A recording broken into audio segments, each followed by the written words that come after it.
All right, so we're on, dude. So tell me, bro. So for people who don't know, this is Anthony Aguilera, black belt, Jiu-Jitsu black belt. Thank you for coming on the show, man. I really appreciate it. Of course. So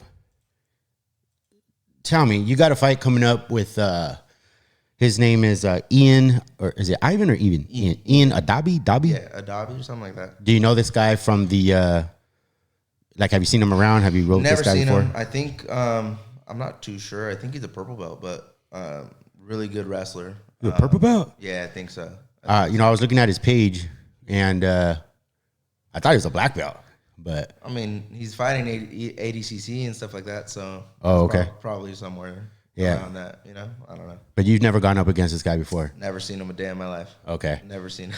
So you guys got a match coming up, and it's Subversiv. And so people can buy tickets at subversiv.com. Yeah. To get a show. So when exactly is that? Do you already know what time you're going to be on the mat? Yeah, it's tomorrow night at I think it's like 8:07 p.m. It's a killer card. Barrett Yoshida's on the card. Gabriel Almeida. It's a stacked card. There's also combat jiu-jitsu, so that's cool. Is that the? Oh, go ahead and pull this up just a little bit. You could pull it from here, the arm. Yeah, just pull it to your face. Sure you've heard that before. Better. Just kidding.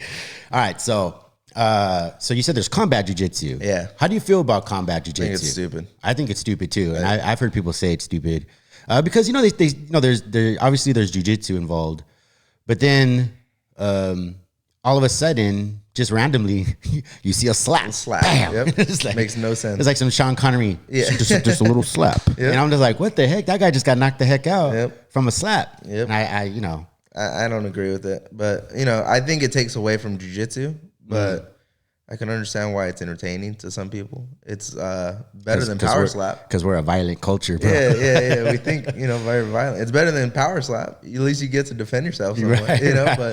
But, I mean, to me, it's like pancration. You know, Noah used to do pancration, stuff like that. So that's cool, but I don't know.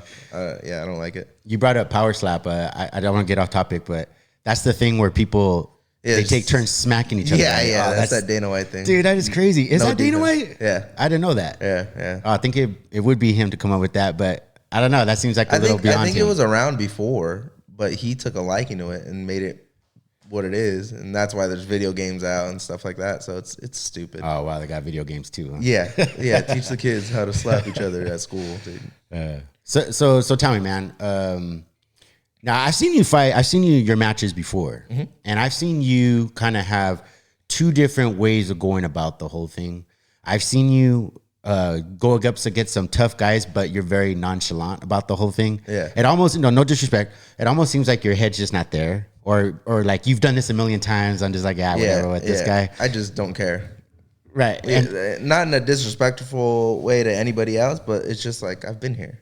Yeah. Like I've competed my whole life. There's matches don't make or break me anymore. You know, before when I was a kid coming up, it was like, man, I really want to win this championship or title or gold medal. Now I understand there's like $2 medals. I don't care. Right. You know, it's just about experience and having fun and leading. Because I'm still young. I'm 25. But leading the new generation into that, like, don't care too much about winning. Care about your performances, right? And that's all I could care about. That's truly all I like. Well, that's tough because I've been competing not as often as you, obviously, and I haven't been doing it as long as you. But ever since white belt, blue belt, purple belt, even into brown belt, that feeling of getting the jitters and just I never enjoyed the whole process of being at the venue and getting ready for my match and all that stuff. How old were you when it just flipped and turned? Like, or did you even notice like how that happened? I probably because I've been in the game so long, there wasn't even a gray belt when I was a kid, right? So I went through this phase of like all solid ranks. It was white, yellow, orange, green, and then he moved into the adult belt. Okay. So it was probably my orange belt where I was just like, dude, this is just so much fun, dude. Like whether I win or lose is irrelevant because I'm going to go back and fix the mistakes anyways. Just have fun. So even as a kid, you figured that out? Yeah. Because, I mean, my family never put any pressure on me to win. It was just like, go have fun, right? And, I mean, my dad passed away when I was 8. So, like, I was supposed to be a football player. And then going into it, right after my dad passed away, I started doing jiu-jitsu for no reason. I hated it. I was like, this is gay. What do another man laying on top of me? I don't want that, dude. Competed 5 months in. And it was like, dude, I love the atmosphere. I won, luckily. But I was like, dude, this is so much fun. Like, let's keep doing it. Do you think that played an impact on you sticking with the sport, being that you were having success early on? Yeah, I mean, my second or third tournament, I can't remember anymore, but I got choked out by 2 chicks. No. Oh, dude, they snapped me to my face, took my back, and choked me in like a minute and a half. I was like, you were in love. Dude, I was like, dude, this is stupid. Like, I gotta go drill. Right. And I'm a workhorse, man. When I really want to get after it, I'm training all the time. Right. Maybe not so much anymore because I injuries and I'm a little bit older now, and I just don't see it that way anymore. I have family and fiance and stuff like that, so it's more about trying to get to them and make time for them too. But I still I teach every day now. I train basically every day. But there's days where I tailor off and I'm just like, all right, I'm chilling. Yeah. But at a young age, I was very, very 5 days a week, 6 days a week, training, competing every weekend. And my mom did it all. My mom, you know how it is. Competition is very expensive. It is. That's one of my biggest problems. Buying gis is very expensive. And my mom did it on her own. Like I said, my dad passed away. She did it on her own. She killed it. Bought gis. Obviously, as a parent, kids are always growing. Yeah. And I went from a slim body to a fat body to a slim body to a fat body, and I'm growing. And she was like, okay, come on, let's go. And she only asked me to be a good student at school. She didn't ask me, do this, do your chores for money or anything like that. It was always about just make sure you're doing good in school. So now when I'm coaching now, I'm just like, dude, your parents don't ask nothing of you, bro. Just be a good kid. That's it, And so my mom carried the torch for me and made me see like how much fun it is to actually compete. So credit to my mom on that one. Absolutely, good job, moms. It's that's great that at such a young age that you figured that out. Prioritizing family and just understanding that, hey, jiu-jitsu is a big part of me, right? But it's not everything. And even that going into a marriage, man, it's pretty amazing that you did that. Yep. That you feel that way. Do you think, if you don't mind me asking, do you think that, losing your father at a young age played a big impact on that? Yeah. How old were you when you lost your dad? So 2 weeks after my 8th birthday, my dad passed away. Yeah. Oh, wow, man. So my dad was 24 when he passed away, 20 days before his 25th birthday. Wow. How what happened? He had a heart enlargement, and he had a bunch of other things going on too. But me and my family, my grandpa, his dad, passed away 5 months prior. Mm-hmm. And then there's some other stuff with my brother's baby mama, or my brother's mom, sorry. And so that stuff kind of got in the way of things too. And I think, honestly, me and my family think it was a broken heart too. Mm. But, my dad drank too. There's a lot of things, but mostly they said it was an enlarged heart. And okay. So I learned young, it was like, okay, well, I want to be here for my family. I had 2 huge deaths in the family at a young age. Who else did you lose? So my grandpa. Your grandpa. Yeah. So I lost my grandpa in June, and I lost my dad in November. And it was just like, what the heck? Like, how do we get around this? How do we do it? We're kind of trying to come up again, and then we get hit with that, and it was just like sent us back down. It was just like, whoa. Well, that's a huge tragedy, especially it's one of my worst nightmares. Yeah. To think that you went through that, because it's not the worst nightmare for me and my kids. Like, the worst nightmare would be losing my child. Right. Yeah, I could only imagine. But the second it would be if they lost me, because obviously a dad is very important. And so how did you? Obviously, you were devastated. Yeah. Were you and your dad really close? Yeah. It's unfortunate. My brother was only 2 when my dad passed away. But I have all these memories of everywhere we went and things like that. And I don't have anything of my dad. His mom took everything and said it was my uncle's, even if it was mine, which I don't care. I have all the memories, and that's all that matters. Right. But I was just like, man, okay, how do we get through it? And again, it was my mom. My uncle, I'm sure you've met my Uncle Bobby, tall one, kind of bigger guy. I think so, bald. Yeah. He stepped up and took on in a way, a dad role. Right. And was taking me to practice and making sure I had everything I needed, as well as my mom. My mom was more of the like supplier, and she was able to afford things. But my uncle drives, right? So it was easier for him to take me places. My mom doesn't drive.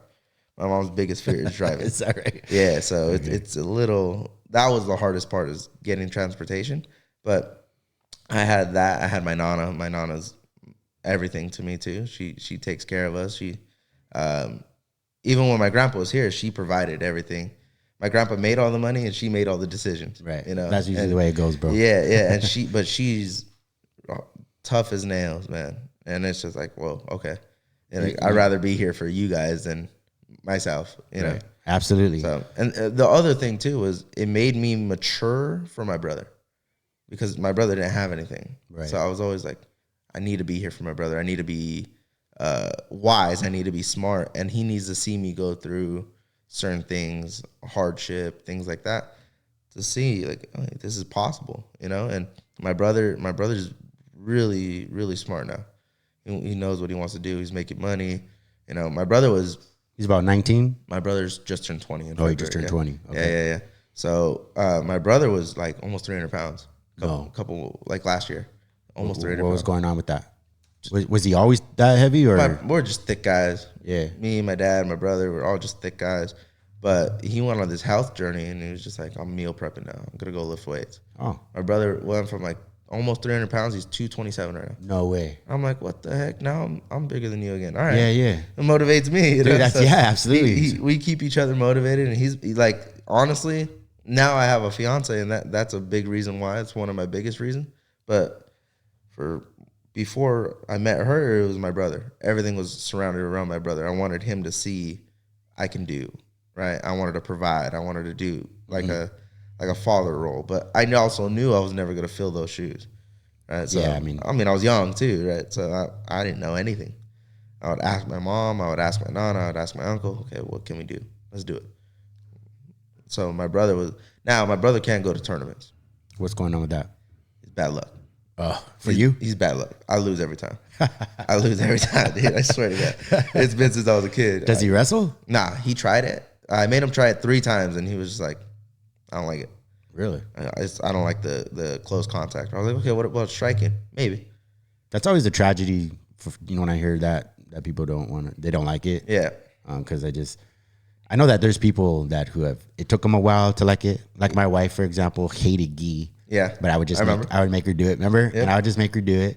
And now she loves it, hates no gi. Yep. And, Yep. So, but I love that story that he had a weight issue, and then he attacked it, and now he found a way. Yep. You said through meal prepping, right? Meal prepping and working out. I like to one day talk to a guy like that, because challenges like that, I'm challenged with my weight. Yep, I'm 220 some pounds right now, or 220 pounds. I got to get down to 207 for my tournament in a couple weeks. Mm-hmm. And in my mind, I'm like, I don't know, I'm going to do this. Yeah. But I'm going to figure it out, man. It's doable. Oh, absolutely. Yeah.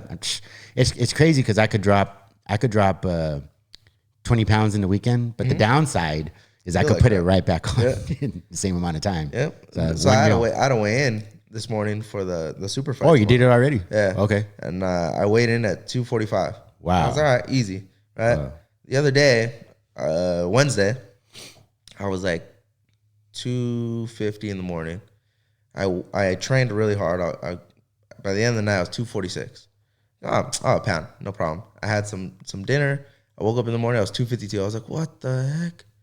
I'm putting weight on like this now? I'm just eating a bowl of a hamburger helper, a small bowl, and I'm 252 again? What the heck? I mean, I made weight, no problem. Yeah. Cutting weight's still easy, but... Where'd you have to get to? 245. Oh, that was the actual weight? Yeah, okay. I weighed in that. So what do you think you weigh right now? After eating? I haven't ate yet. Oh, you haven't eaten yet? Oh, okay. No. Just some tea. Just some tea, yeah. Just some tea. That I'm probably about 246. I drink water and stuff like that, so...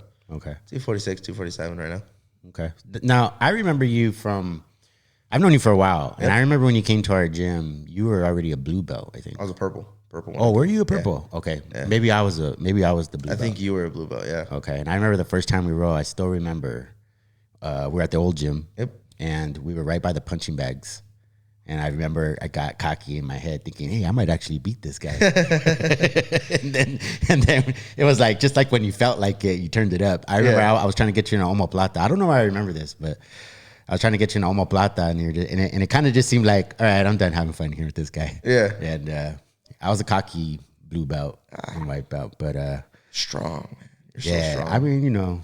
You got that grip strength, and you're just naturally strong. You got that dad strength. It's stupid. The old man strength, huh? Well, I'm paying for it in my hands, let me tell you. I feel it. Yeah. I don't think you're a cocky blue belt, though. I think you were trying new things. I think that's what it was. You were just trying to figure out what you wanted to do.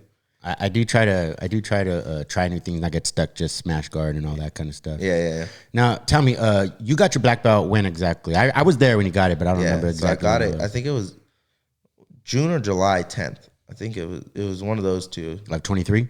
No, last year. What are we in right now? 25 or 24. Oh, so 23. Dang, you're living in the future, bro. Oh, I'm living in the future, brother. So it wasn't, it's like almost, but it's almost coming on a year now. Almost a year. And so I noticed a change in you once you got the black belt. Things seem to have gone a lot more serious for you. Yeah. And which I think is a good thing. Even with the coaching style, like especially for the comp class, it just turned into no BS in my class. Yeah. What motivated you with that? What happened? What was going on behind the scenes with you and Noah that you decided, you know what, we're not gonna take no more of this crap. So let me give people a little background here of what was going on, and tell me if I'm right or wrong. But people like myself, were going into the comp class, and then we have that at Tillis MMA. That's what, 12 noon, right? Yeah. On Wednesdays. Yep. Sometimes it's gi, sometimes it's no gi. And people were randomly, even myself included, would go in for, it's a 12 round, basically, nonstop 12 rounds, 5-minute rounds, maybe. Yep. Sometimes. And it's, people would just come in and do about 4 rounds and just be like, oh, well, I'm done for the day. I'm pretty tired. Yep. I'm going to leave now. And what were the talks that you decided, you know what, no more of this BS? Well, I think a lot of people thought it was a open mat. They didn't think it was a class. A lot of guys thought it was they just come in and train at 12. And then when I'm done, I'm done. And you may remember before the pandemic, we had this pro training class, and it was purple and up. And it was maybe 8 to 10 rounds, 5-minute rounds, hard drilling, hard rounds. Right. And it was invite only. Well, what pissed me off about that, not to cut you off, is that I remember at the old gym, I had asked Noah about that. Hey, man, I want to go to that comp class. And I was only a blue belt at the time. And he's like, well, you got to be purple belts and up. Yeah. So I waited like a year or something like that to be able to go to that class. And then I go to the class and there's white belts in there. I'm like, what the heck, man? I waited all this time. The pandemic messed up a lot of things, man. So that was the reason. It was just like when the pandemic hit, it was like, okay, we got to get people in, keep them here. So it did open up, but also to that same point, that's why people started leaving. Excuse me, because people thought it was an open mat. Things got laxed. Mm-hmm. Okay. So myself and Noah and Professor Dave, Dave. Yeah. We're like, dude, we got to change it a little bit, and Noah gets all the final say. I could just say some recommendations, and he's either going to say yes or no, and majority of the time it's, no, I think we should do this, and yes, sir, let's do it. So I think what changed in me was, if this is a pro training class, all rounds, no drilling, then there shouldn't be any BS. We should all be here wanting to be here. If you don't want to be here, leave. Go to the 10:30 class. Go to the afternoon class. Right. And a lot of people don't understand that mentality. Maybe to me and Noah and maybe Dave, it's an old school way of training for us. It was more like no nonsense, right? Back at the Newbury days, it was no nonsense. You're training hard, right? Sink or swim. Well, the cool thing about it was, as soon as you guys, well, it was basically you started implementing that rule, and you were like, I'm not messing around. Yeah. Your attitude, you could see it in your face. You weren't messing around, and it forced me, because I still wanted to go. Because I was one of those guys that would leave after like 4 rounds, and I'm like, blew my wad, I'm out of here, I'm gone. Yeah. But it forced me to change up my game. Yeah. I realize you still have to go. You still got to go at it for those 12 rounds. Yep. But it forces you to control, your how much energy you're using. Yeah. Still being able to move, but without exhausting yourself or blowing your wad, as right. as the terminology. So the way I think about training long rounds, like 12 rounds, 12 sixes sometimes. Usually it's fives. You shouldn't be tired in a tournament, right? My mentality is if I break in here and I'm still able to push through, tournaments are easy. I'd rather lose in front of people I have no care in the world about versus losing to guys like Sammy or I don't know if you know Manny, blue belt. Is he a blue belt? Yeah, he comes in every now and again, but he's one of my oldest training partners. We grew up together and stuff like that. Does he still train with? Is that the same Manny who left? No, not that that's guy. A different guy. Yeah, okay. yeah. Guy's my age, not that other guy. Probably not. He was here this week and he put it on me, and I'm like, dude, you don't train, you know? And he's like, I can't. No, like the old school way of us training. Manny put me through a wall when we were kids. Yeah. I made fun of him a little bit. He was like, oh, I'm going to take you down. You'll never be able to take me down, bro. Yeah. And he got mad. Eyes came out, and he put me through a wall. And it was just like, what the heck? You know? And I have a huge ego.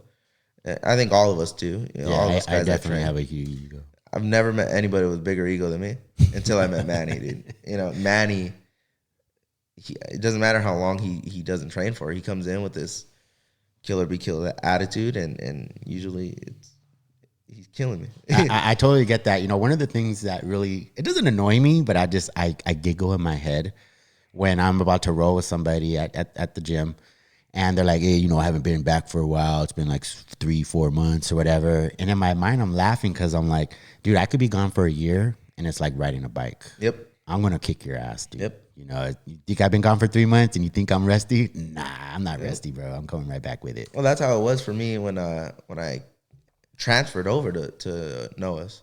I was a New Breed guy for 11 years, and we parted ways. I don't want to get into that too much, but Noah welcomed me in, and then I came in for the first day, and it was a no-gi class on a Friday. And he had Buzzard, he had Omar, he had Justin, he had Vix, he had X. Remember Xavier? Yeah, absolutely. Dude, he had a murderer's row, and I was just like, okay, cool. I don't know any of these guys, so I'm like, okay. And I'm fat. I didn't train for 3 months. Yeah. And I was like, okay, you know, we're gonna flow. We're gonna train. Right. No, dude, no. No, I was like, all right, put it on him.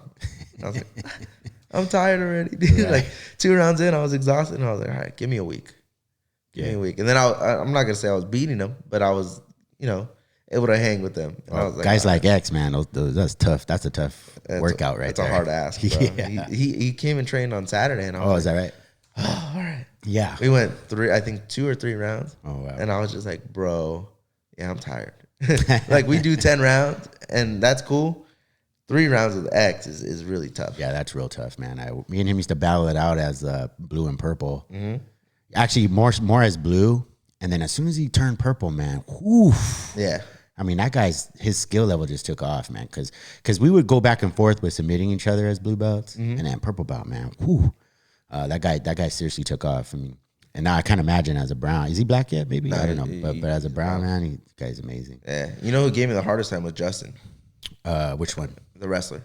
Oh well, yeah, man. That guy's he's a big boy. You know, if you don't look at him, I mean, he's a real big guy. Like I don't want to say I pride myself on my balance, but like I have good balance. It's hard to take me down. Yeah. Anytime I train with Justin, he takes me down. No kidding. And I'm like, golly, bro, just once, pull guard, dude. Do something different, dude. I feel like a baby being wrapped, swaddled when I'm rolling with that. And he has a sick over underpass. You can't stop it. Right. You know, I have to frustrate him. I have to just lay there and not move, and then he makes one little mistake, and I have a little bit of success with him. But that guy's tough. Oh yeah, I mean, same like when I roll with you, is similar to with him, we're in that I'm happy if I just survive the round. Yeah, you know, it's like, as long as I make it through. Man, I just try to. You have really good leg attacks, and that's something that I struggle in right now. Is leg locks? You mean? Yeah. Oh yeah, absolutely. So I struggle in seeing them happening. I'm good at defending them when they're there. Yeah. But seeing the entries to them, I'm like, step behind. Okay.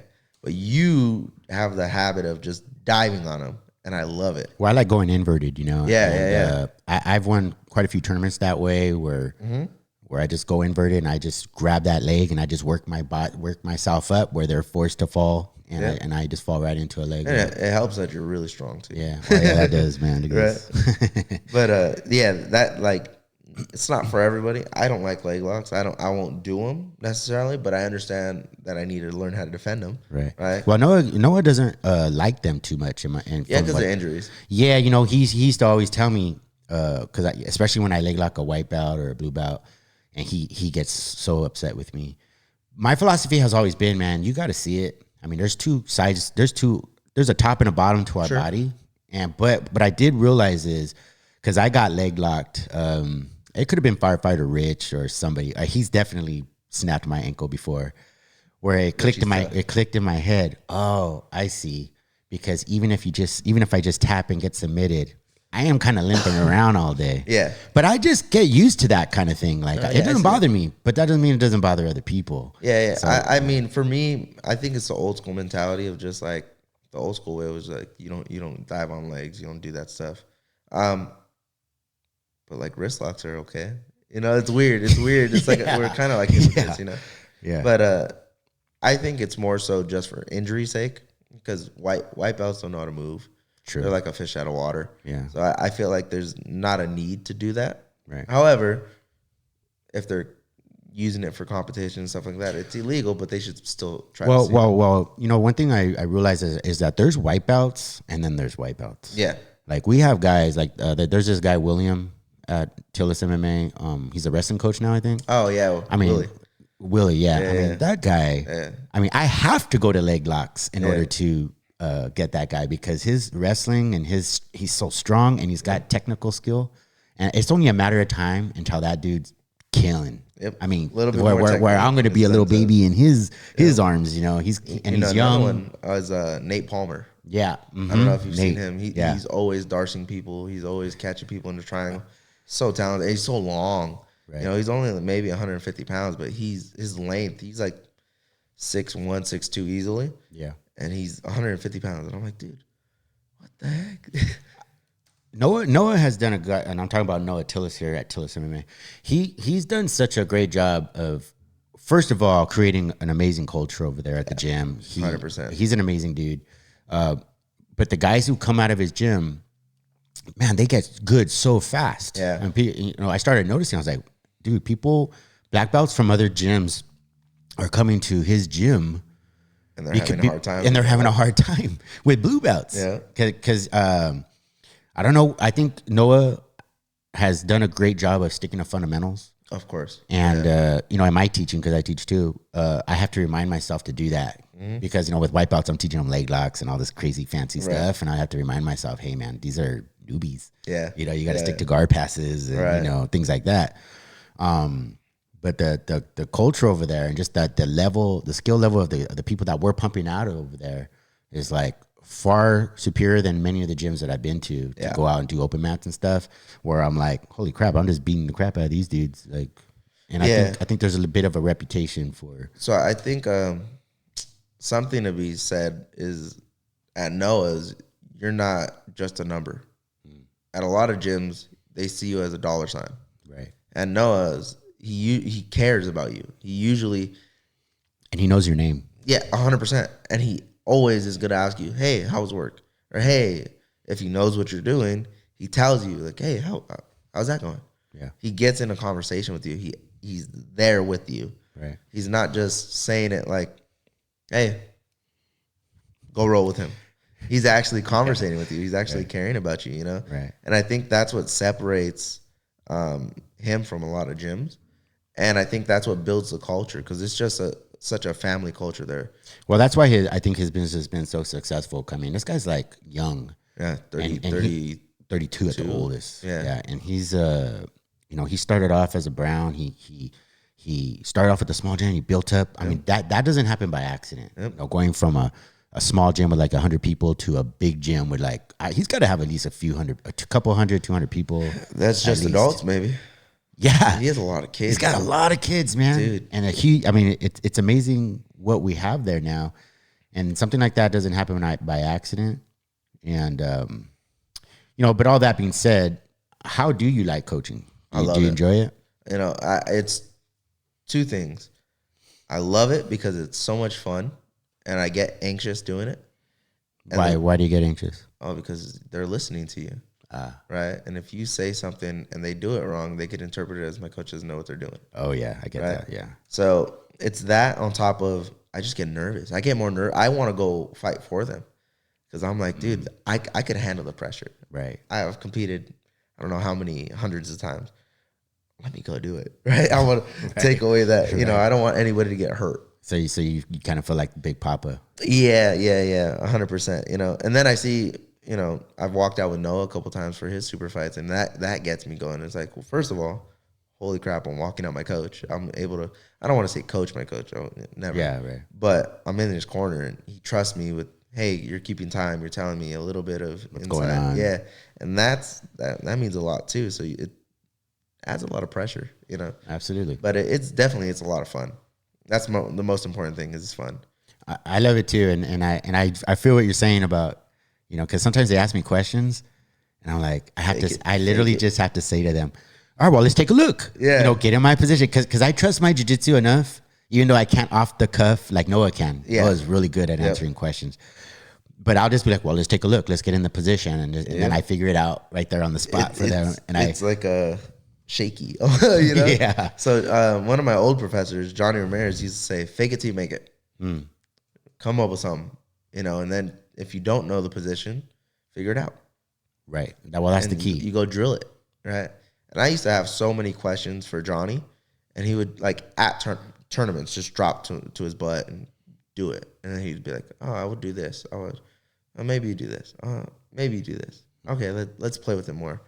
But it was like Noah's the same way now, and Noah wasn't like that, especially with me when I was a kid growing up. You know, when I started, Noah was 16 or 15 years old, and he was a blue belt, and I think I had just missed his green belt little stage, and he was getting his blue belt, but when I was already not better but older in jiu-jitsu, I asked him for help one time, and I was like, "Hey, you know, I seen you do this. Can you help me?" And he was like, "No," and just walked away from me. And I was like, "What do you mean, dude? Like, I need your help. I'm asking for your help." Now, he's like, "You know what you're doing."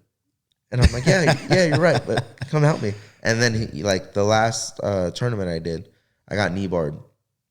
Beautiful setup. This guy from Checkmat, Jackson Batista. And it was a nice setup. I can't complain. It wasn't like I made a mistake. He just caught me. I went to Noah, "Hey, what did I do? What happened?" And he went over it and he told me exactly what to do. And now I'm like, oh, I see it. Cool. And then he gives you other options, stuff like that. So I think it's partially him getting older and him trusting me and being like, "Dude, you know what you're doing. Shut up." But at the same time, now it's like, okay, you're a black belt. These little fancy tricks, they mean something. So let me show you something. And now he's helping me. And I think it's just a testament of how hard he's working. That guy works so hard. I don't think, I mean, he's always at the gym. Yeah. He's never home, dude. You know, did he have a podcast or something? Because I think he did. He has. I saw this. What do you call those pictures? They're like little avatars. Oh, okay, I don't know if it's an avatar, but it was a little picture. And I seen it as I was scrolling up and down Instagram. And I was like, "Oh, that's cute. That looks like Noah." And then I looked. Oh, that is Noah. Yeah. And so I think that'd be such a great idea for that dude to get that going, because he's been in the game since he was a kid. Yep. And he probably knows all kinds of people and stuff like that. I'd be excited to see something like that. Yeah. Should get him on the show one of these days. Oh yeah. Yeah. Be great. How do you like? I know Sammy had a competition recently. Yeah. Sammy, if you don't know Sammy, man, Sammy is a scary dude. Yeah, he's a stud. I mean, he's a stud. I mean, he's only a purple belt, but man, the guy's a straight up killer. And I've only been training like 2.5 years. Yeah. Now he came with you over from the UFC. Yep. Is that right? Yep. That's where you met him. Yeah. Okay. I didn't like him. Oh no. When I met him, I liked his brother. Interesting. Older or younger brother? Older brother. Huh. And his brother's 300 pounds, maybe. Yeah. Maybe a little bigger. But the sweetest guy, dude. And Sammy came in with two knee braces, acting like a hard-nosed wrestler. Yeah. And I was like, dude, this guy. He's gonna give me problems. He's just gonna be that guy that likes to talk. Complete opposite. No, he's Sweetheart. Yeah, he's a nice guy. Sweetheart. Yeah, he is very quiet sometimes. Yeah, he is. But when you get him to talk and get his opinions on things, he's a bright guy. Yeah, he's young too. He's 22. Yeah, so he's very, very young, but he works hard, man. He does. He works very hard and he's very diligent. And I remember him as a blue belt, being very methodical. Most people at the amount of time that he's been training, they're very fast and what do you call that? Not spazzy, but yeah, basically spazzy and all that kind of stuff. But he wasn't like that. Yeah, he takes his sweet time. Yeah, he watches a lot. He's trying to see what you guys are doing, and then whether it works or not, right? It's hard to move Sammy, but whether it works or not, then he's taking detail on, okay, what did he need to do to make me move or lift me up or sweep me over? He's taking that information and trying to use it on the other end. Right. And that's something that I'm like, dang, I wish I had that. Yeah, right. When I was his age, Absolutely. I wish I was doing jiu-jitsu when I was his age. But he did have a super fight. Yeah. He had a super fight just recently. Last weekend. Yeah, and it surprised me because I sent him a message like, I feel sorry for whatever heck you're going against. Yeah. And it surprised me when he didn't win his match. Yeah. What happened? I wasn't there. What happened? What do you think what do you guys got to work on? So I think he made a couple mistakes, and I think he's getting the jitters out of being a purple belt. And so one of the things I think that happened was he got a little too caught up in the moment, and that made him jump from position to position versus the normal way that he moves is settling down, dropping his weight, making you kind of suffer. And he got antsy, and we were like, hey, perimeter around the head, go to the back. And he jumped over the mount and got rolled over. From there, he got passed, and I don't want to put Sammy's business out there, but he doesn't like when people push his face too much. When people start pushing him away, he tends to back up, right? And that's something he needs to work on and get comfortable with. But he was starting to kind of shrivel up, and he tried to expose his neck and got choked. Small mistake. One mistake cost you a match. And in super fights, and you would know because brown belt's hard too. It's more like who makes the first mistake loses. That's all it is. I mean, when I'm rolling, man, I'm just waiting for you to make a mistake. Yep. A lot of times, guys, especially some high level guys, they'll have me in a tough position. Maybe they have me in side control and they're just controlling. And I'm just waiting for you to make give me a little bit of space, and I'm gonna take advantage, or lean too hard one direction. I'm gonna use leverage to push you off me or whatever, recover my guard, whatever. I think that's huge when it comes to understanding that. Yeah, and you can't get away with it at brown and black and super fights because it's always whoever makes a mistake, right? Versus white and blue. It's like you can make plenty of mistakes and still win a match by chance, right? Yeah. And obviously there's skill in that. There's skill in being able to overcome adversity and stuff like that. But those high profile matches, your nerves are going, anxiety's going, the pressure's on, right? The kind of like the spotlight's on you. So you definitely feel that. And that makes people make mistakes.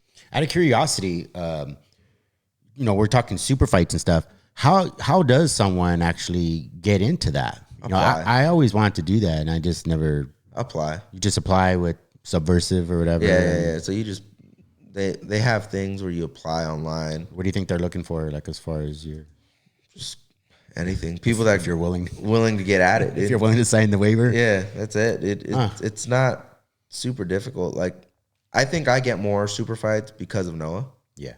Because of his name. Because when I was at Newbert, I got some. But then when I came over to Noah's, it was like, dude, I had like 4 in a row. And I was like, oh, this is fun. Yeah. Right? And not to mention, some of them you get money for ticket sales and stuff like that. So that's cool, too. It's a little incentive. Oh, that's cool. And, so you don't have to pay to be in it? No. Oh. That's why it's just apply. Okay. It's just apply. But Noah's, it's probably just Noah's name. That's how I got really my way in. I've been around for a while, but I'm not mainstream like Noah. Right. So they could deny you even if you're good. Yeah, well, they could be like, yes, but they also, not because, oh, you're not good or anything like that. Maybe they just can't find somebody who wants to fight you. So sometimes that's just the case too. But yeah, for me, it's whether I want to or not. Right. Yeah, it's hard to compete or not compete. Competing's easy, but getting ready for it, going through like a little camp or whatever, puts a lot of years on you, dude. Sometimes, like when it's a big match, like mine tomorrow, it's very a lot of pressure, and it just feels like, man, if I mess up, dude, what's happening? What's going on with me? Yeah, that takes some hardship to swallow a little bit. Yeah, I mean that's the hard part for me is like you don't think it, but like I used to always think, man, that the hardest part's just gonna be getting out there on the mat. It is. As soon as you get out there, man, just it's jiu-jitsu. Like, yeah, it's just jiu-jitsu. It's nothing really that much different than. It's a little faster sometimes because you're nervous, but it's really not much more than that. I always try to describe it as it's an open mat with a medal at the end. Right. You're going to have people sitting around, open mat, watching, whether they're watching you in particular or watching another match. Right? So that's the difference between super fight and a tournament. Super fight, it's one big old mat, typically a 30 by 30 mat, and all eyes are on you. Versus a tournament, there's 8-10 mats out there, So I've always said it's just like an open mat. Just go have fun, And as a coach now, 3 things. Have fun, try your best, learn something. That's it. Yeah. I don't care if you win. I don't. Wins and losses happen every day. And I find it important that if you're not doing those 3 things, why are you here? Right? If the weight cut's too hard, if you're complaining financially, and listen, different people, different circumstances for real. But for me, it's just, why do it? If it's not fun for you, why are you going to be here?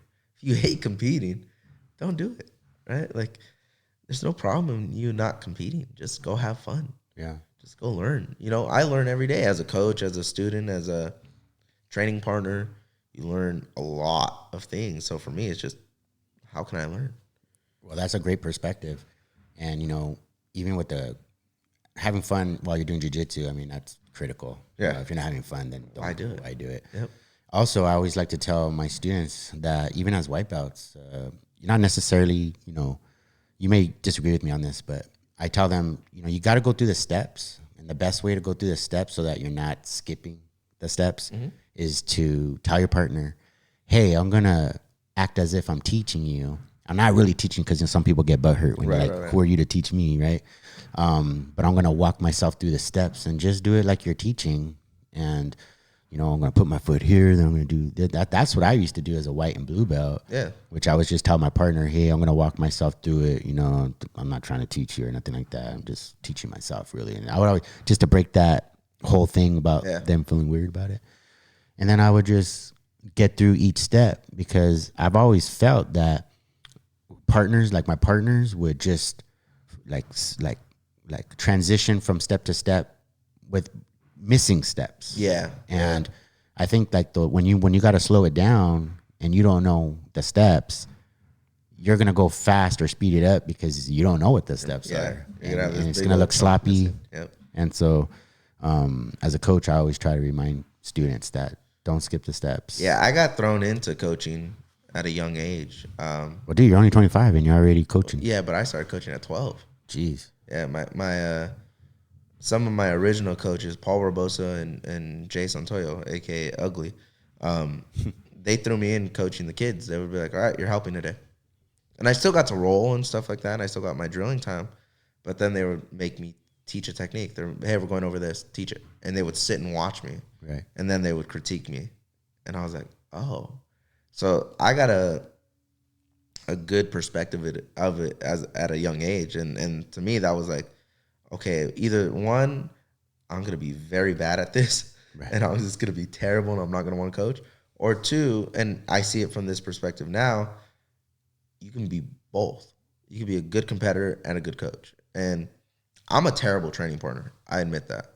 Because like when Noah does like techniques and stuff like that, I'll do the same technique and then I'll start adding to it.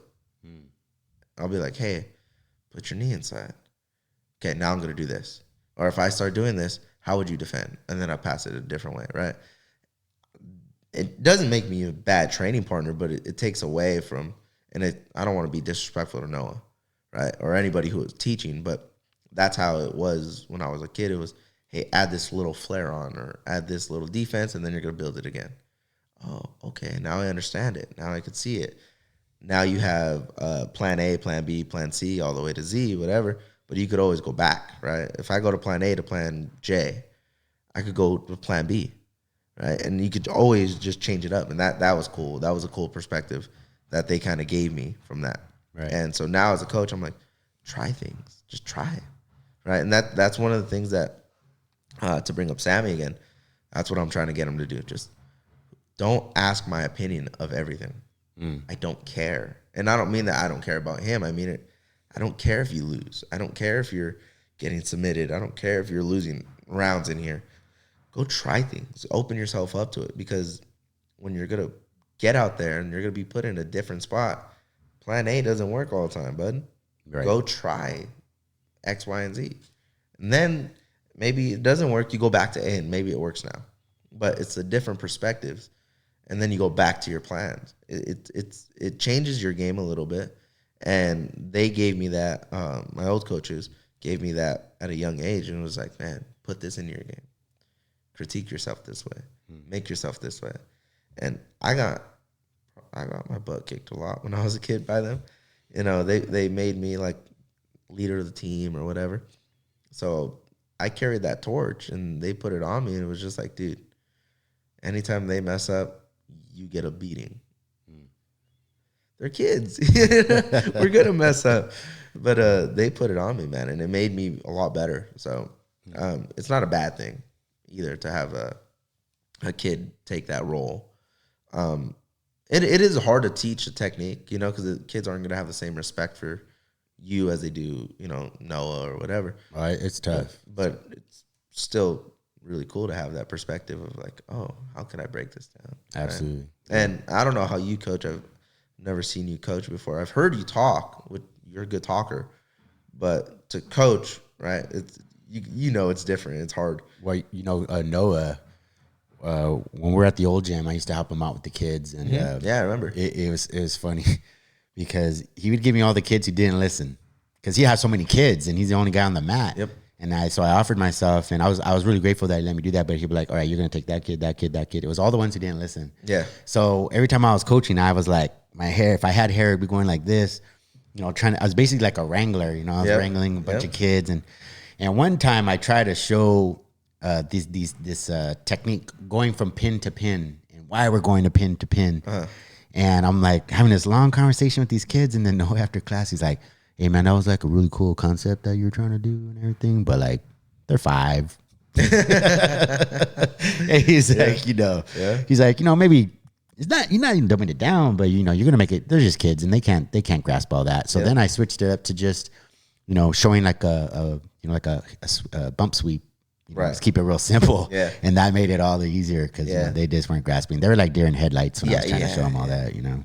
But they say if you can teach kids, you can teach anybody. Yep. And I think that's true. 100%. A lot of truth I to think it's harder teaching adults than it is kids. Oh, you think so? In some aspect, because kids keep you young. They keep you like, they don't care about jiu-jitsu unless they're competitive, super competitive. They're there to have fun. They're there to make friends. They're there to talk and gossip about their day, and they talk to you as instructors, right? Oh, I did this at school. Oh, my grades are bad. Well, why is your grades bad? Right? Things like that. That makes it fun, because now you get interest. And when you have people or kids' interest, they're gonna want to keep coming, and that's how you build. And I think Noah does a good job of that. Yeah, he's done a great job. Yeah, he has I don't know the kids' names, Jaden, and then he has a little brother. But they've been with Noah since I've been basically with Noah. And oh, you're talking about David's grandkids? Yeah. And they're starting to grow up, you know? Yeah, it's crazy. Right? They're starting to get better. They're starting to take a little bit more of a leadership role. Why? Right? Because Noah's invested into them. Right. And it's going to pay off. That's really something when you because I've been there long enough Yep. to see kids go from being kids to like young teenagers. Yep. I'm like, holy crap, man, look at that kid. Like, man, he was only like a foot tall few years ago, and now look at him. He's, there's that one guy, you know, Mike. I think he's a purple belt, real big dude, and he's got his 2 kids, boy and girl. Yep. And his son's so tall now. He's I'm like, what the heck? Yeah, dude. I'm like, what the heck? This kid's taller than me now. It's really something. Yeah. And I think, you know, a kids program is like critical at any gym, you know. Yeah. I mean, the kids are like, They make your business. Yeah, they really do, man. They'll keep your lights on for sure. And they're the next generation. Of course. You know? Yeah. And that's what I'm trying to do. Like when I'm coaching now, it's just like, okay, you know, not pick one in particular, but find something to go off of, right? Yeah. And I teach. We have a couple affiliate gyms from Tillis. It's yeah, you're Mata, teaching. and then that's in Bell. Which one is that? Mata MMA. Oh, I haven't heard. Okay. And so they're in Bell. And then I have I took over recently for Professor Dave at Untamed. That's right. I saw that. And so those are cool spots, but you pick like little Dave. You know Dave. He just got his blue belt. Dude, he's gone from. He's so good. He's so good. Talks a lot, but he's so good. Oh, he's a great guy. I like him a lot. I really enjoy him. Yeah, he. I was teaching him at Untamed. Yeah, I remember. Way before, and he was good. Yeah. But he's night and day from what he is right now.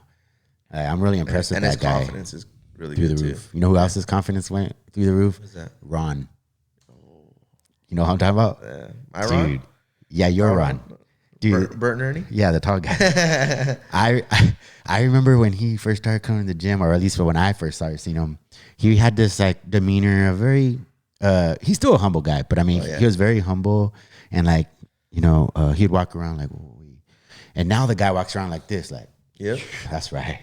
That's right. That guy has a crazy good story, dude. Oh, yeah? About his weight loss journey, dude. That's right. That's right. He Yeah. was like over 300 pounds, and then right as he started jiu-jitsu, he was about 290. Right. And now he's 195. And I'm like, dude, you lost a person, bro. Dude, seriously, man. He looks crazy. great. He's amazing. Yeah. And his jiu-jitsu's starting to pick up now. Oh, dude, his jiu-jitsu's gotten excellent. Dude, and like Noah's invested time into him. I've invested time into him. Dave's invested time into him. And he's so good, bro. Yeah. And while he's hanging out with Sammy too, man. Yeah. I mean, that's going to lift up your game. I mean, if they're like training partners all the time. They're training all the time, dude. Yeah. I can't separate them. I mean, I think that's a key, you know, if someone were to ask, how do I advance my training? Find yourself a really good partner that you guys, you know, can lift each other up. And I've had many guys throughout the years that I've partnered up with a little bit here and there. Yeah. There's guys like Joseph Hassan. I mean, that guy's a stud. That's great, dude. And the bull. Yeah, absolutely. Guys like Gino and Gino's Black Belt great. Gino and other guys that just through the years, you know, even if it was just a few months, they could have a big impact on how you train. You know, I couldn't stand Gino when I first met him. Oh no, why? I thought he was just a douchebag. Why? Just his demeanor. He didn't talk.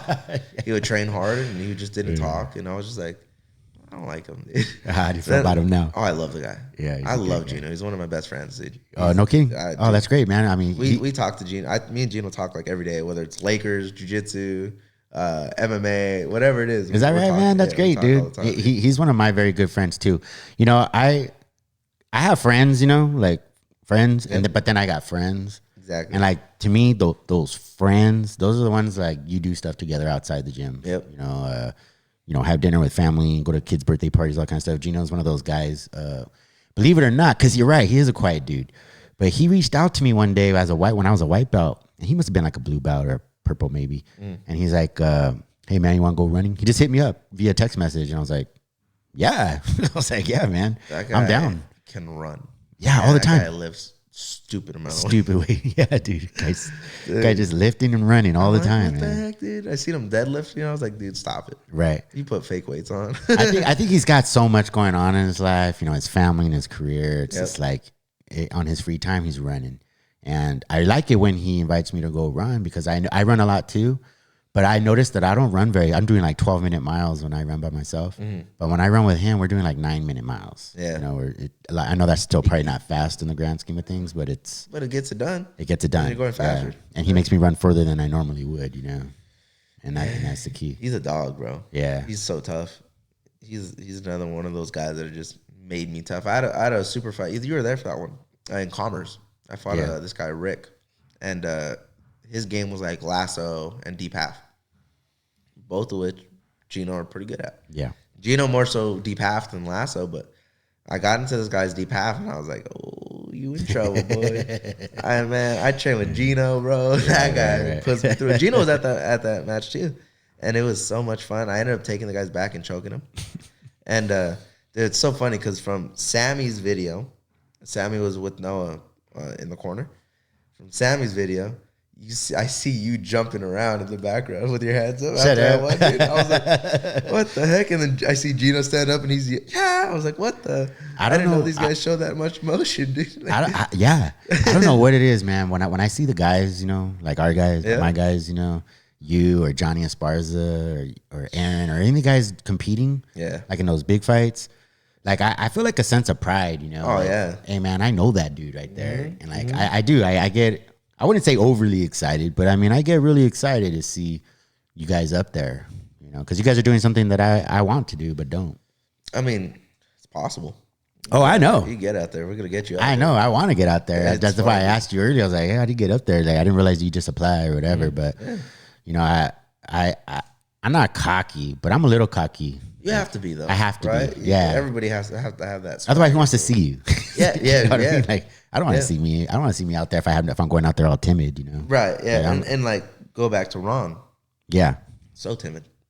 Yeah. Right? So timid. That's a better word. You get him out there. Like Ron, WrestleMania was last weekend.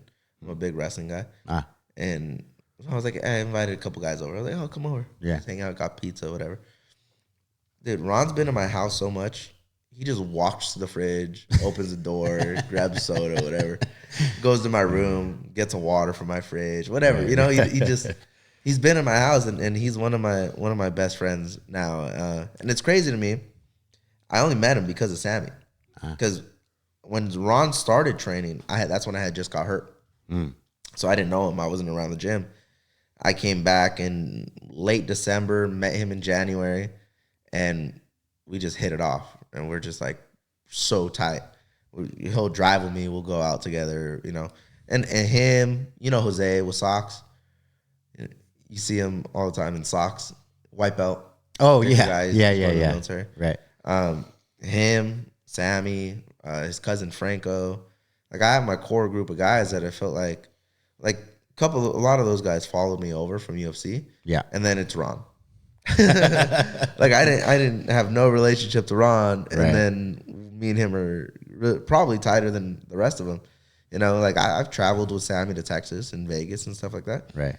And so much fun learning guys' story, because everybody has a story. Absolutely. And I think it's important to tell that story. Mm-hmm. I wish, one thing I regret in jiu-jitsu, my black belt speech.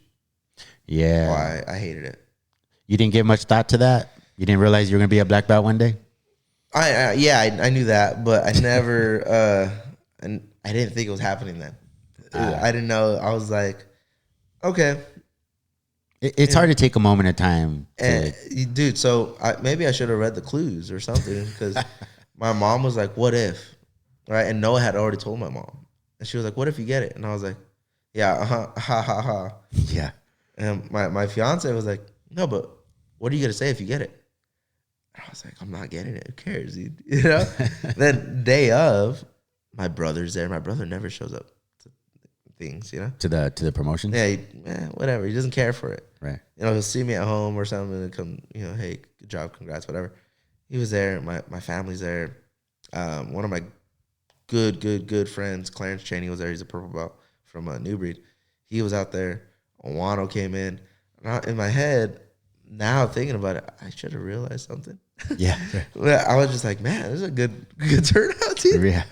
I'm happy. And then when they said Gino, I was like, yeah. Like, Gino deserves it. He trains hard. Heck yeah. He won a world championship that same year. And then he was talking about me. I thought it was the end. Yeah. I thought it was the end of the promotion. I was like, yeah. But come to find out, he was talking about me.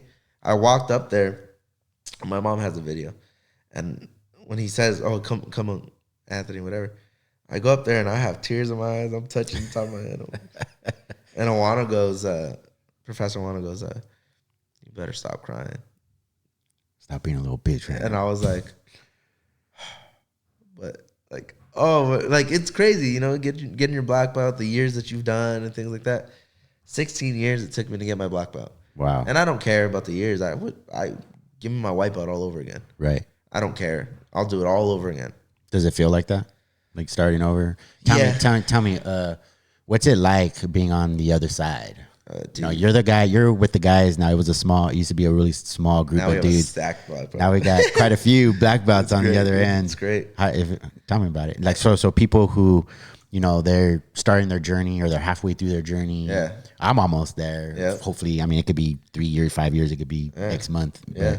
But what's it like?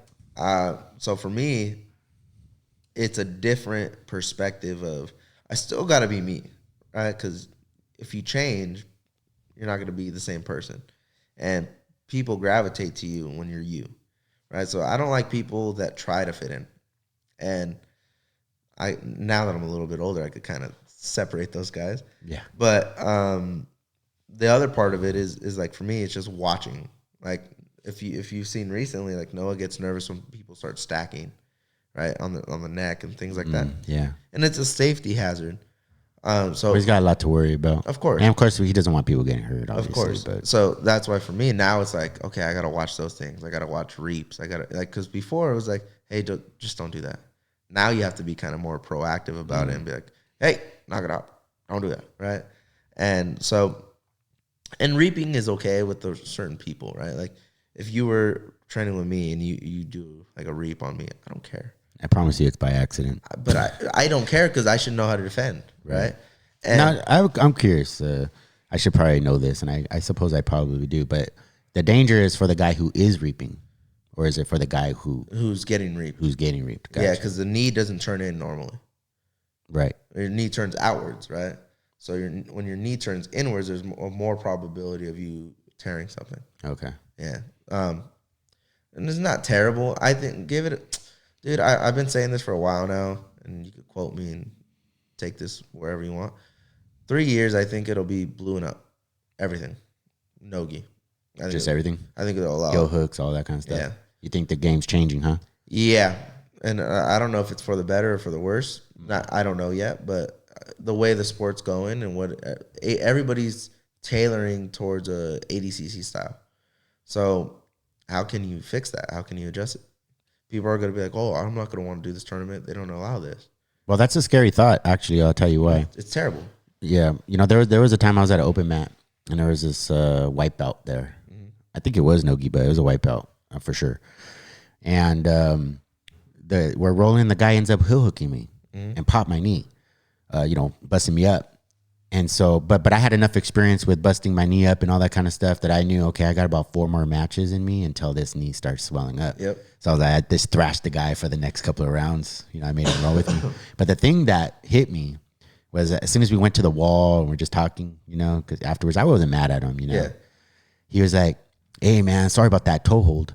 And I was like, this guy doesn't even know what it's called. Yeah. You know, maybe it's a bad idea. Now I know why it's a bad idea to have newbies doing things like leg locks and heel hooks and all this kind of. They don't even know what it's called, for crying out loud. How are they gonna know how not to hurt me? Right.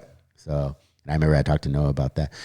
And unfortunately, I get talked to by Noah all the time. He's always lecturing me about, hey man, I didn't like this. Hey man, I didn't like that. You just stop doing this to the white belts. You know what I'm saying? I got my talks too. I got my talking too. He's just always telling me. I'm curious, man. So you're getting married soon. Mm-hmm. You're getting married soon, and tell me about that. How long have you guys been dating, and where'd you guys meet? That kind of stuff. So we met outside of my house. She was best friends with my neighbor, and my neighbor was like, "Hey, can she park in front of your house?" I was like, "Yeah, if she's cute." And she passed by. I was like, "Yeah, she can park there. I don't care." She got out. We ended up talking for like a couple hours outside. And it was late at night. We probably talked from like 10 to midnight. It was crazy. And walked inside. I texted my neighbor, "Hey, give me your number." But there was a small little thing in there where I told my neighbor, I go, "I'm gonna marry her." And she was like, "Shut up! No, you're not." Da, da, da. Okay. So I go inside and I tell her, "Give me your number." She gives me her number, and I go, "Tell her to text me," because I was scared, dude. I haven't been on the dating scene. Tell her, text me at 10:30 sharp. I was like, tell her to text me. And she was like, no. She said, if you want to talk to her, you got to text her. And I was like, okay. I texted her. It was cool. Conversation and stuff like that. We're talking for a while. Then we started dating in November 1st of 21 maybe. Oh. And then got engaged last September 15th. The only reason why I know that is because I had knee surgery that day, the year prior. So I was like, okay, I know what's going on. And so, yeah, she's been my rock, you know, going through a knee injury. I've never been hurt where I've had to sit out and take time off and do things like that. So having to sit out, oh, man, you know how it is. We get antsy, bro. Oh, yeah. We want to train. We want to get that anger, you know? Absolutely. Be super masculine. But super masculine, sweating all over each other. I know, right? But all I wanted to do was train. And I come to realize how much I love jiu-jitsu again in that time off. And I was getting mad, getting frustrated, and not take it out on her, like physically, but I was just like, just leave me alone. There's nothing you can do to help me. And she would be like, yeah, but I'm still going to be by your side. And so I don't like that saying, I have your back. I don't believe in that saying because people stab you in the back. Yeah, absolutely. So I always say we'll stand by each other's side, right? Because the worst thing you could do is just leave me. You're not going to hurt me. That's amazing. Right? And that goes for friends, family, whatever. But with her, she's like, I'm still going to be by your side. Was there like a special proposal that you did? Or yeah, so what'd you do? Nobody's seen my dad before. I've never taken anybody to the cemetery to see my dad. He's my everything, you know. There's a lot of what I do, I feel like, is based off of him. And obviously my mom, too. I don't want to say no, but my mom gets to see everything. Right. You know, and not to say my dad doesn't get to see everything. Depends on what you believe in. But I believe my dad gets to see everything, too. But I want to do something in front of my dad. So I had this idea of, what if I took her? Nobody else around us. She didn't want a big thing. She didn't want to, she's like, if you ever were to propose to me, just me and you. Okay. So I'll give you your wish, but I want my wish. Don't be that guy at the Dodger game. Yeah. So we were there, and we went, and I planned it out, and went. When I bought the ring, I took my guys with me. Ron, Jose, and Sammy. Dude, that's great, man. And I was like, oh my gosh, dude. So we lied to my mom and my nana. We had said Ron's car took a crap. So we're going to go get his car from the mechanic. We went to the mall to go get a ring. And we're in the mall, and I'm getting the ring. And I'm like, oh my God, dude. I'm buying a ring. Like, I never thought about this. I never thought about marriage. I never thought about proposing. I never thought about buying a house when I was a kid, or even a couple years back. I didn't think about that stuff. I was just like solely jiu-jitsu. That's all that I cared about. High school, I wasn't with girls all the time. I wasn't partying. I wasn't drinking. I wasn't smoking. But when I met her, I was like, okay, this is it. And then it really got into it when when I hurt my knee. That's when I was like, I'm really gonna marry her. Everything in the world is just me and her. This is it. So got the ring, and I'm looking at them. I'm like, holy crap, dude! I just bought a ring, dude. Like, this is such a adulting thing. Like, how does one do this? You know? Right. And so then the next challenge was, how do I tell my mom and my nana that you already bought the ring, or you already proposed? No, that I already bought the ring. So I had it for like a week.